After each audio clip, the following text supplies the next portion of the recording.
The show, Congresswoman Nancy Mace from House Oversight. It's great to have you back on, Congresswoman.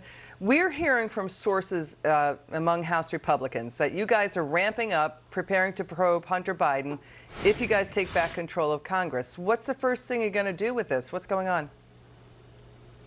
Well, we need to subpoena Hunter Biden first and figure out what's really going on. The more we learn about his laptop, the worse it gets. And most recently, we've learned that there were over 150 transactions that were flagged in his bank account for highly suspicious activity. We have a lot of questions that we need to have answered, and we need to find out if there was a connection between Joe Biden and Hunter Biden. Was Joe Biden profiting from his son's business? So the 150 suspicious transactions, that's U.S. banks red flagging that to the U.S. Treasury, right? So this is about overseas cash flows coming from foreign business dealings, say in China or Russia, going into these accounts, and the banks are saying, whoa, what is this stuff? Is that what's going on?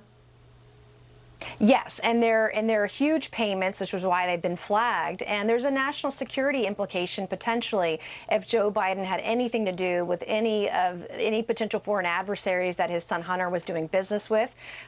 We need to get to the bottom of it, and Republicans need to take the lead. And when we subpoena Hunter Biden, if he doesn't show up, guess what? We're going to hold him in contempt. So are you guys seeing evidence that shows that President Biden did know all along what Hunter Biden was doing with his overseas business dealings and these shady characters overseas? Are you seeing that evidence? Well, in some of the media reports we've seen over the last few weeks and even months of the 80,000 emails and text messages, there is some implication that Joe Biden had some awareness or even profited from. There were emails and text messages about Hunter Biden paying his father's bills. I consider that certainly a financial connection.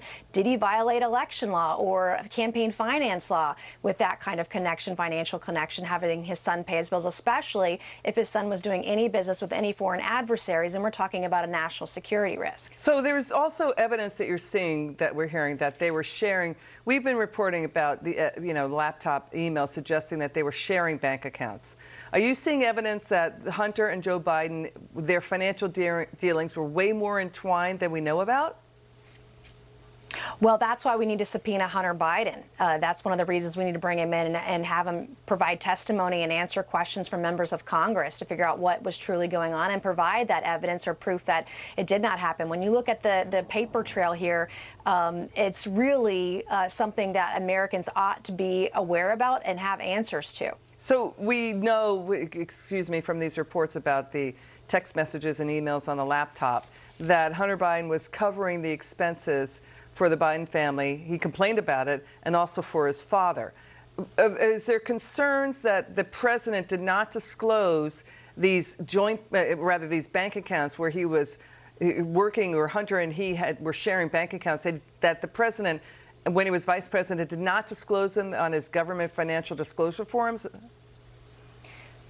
Yes, that is the concern. If they were sharing bank accounts, if Hunter Biden was paying his father's bills, if he was benefiting from those businesses, certainly financially, that information should have been disclosed. And we've seen this before with Hillary Clinton and one of her foundations in the past.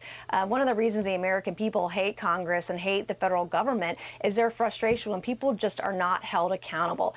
And if there are illegal business dealings or illegal undue influences on the president of the United States now or in the past, the American people ought to know that. So, in other words, if the bank accounts, so if Hunter has control, the question is who controlled the bank accounts, right?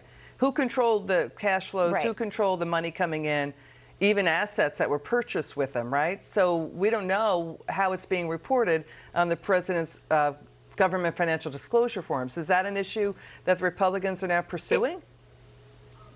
Certainly. And who is paying Joe Biden's bills, and what does all of that mean? And was he entwined with these foreign businesses? Were any of our foreign adversaries doing business with Hunter Biden? How did that have an influence on Joe Biden himself? We've seen Joe Biden deny all of these reports, and now there are reports, too, that there's some Hollywood attorney who's beefed up protecting Hunter Biden and Joe Biden, who's hired 30 attorneys and investigators to put out disinformation and protect Hunter Biden and Joe Biden. And we want to get to the bottom of that as well. Congresswoman Nancy Mace, thanks for joining us. Come back soon.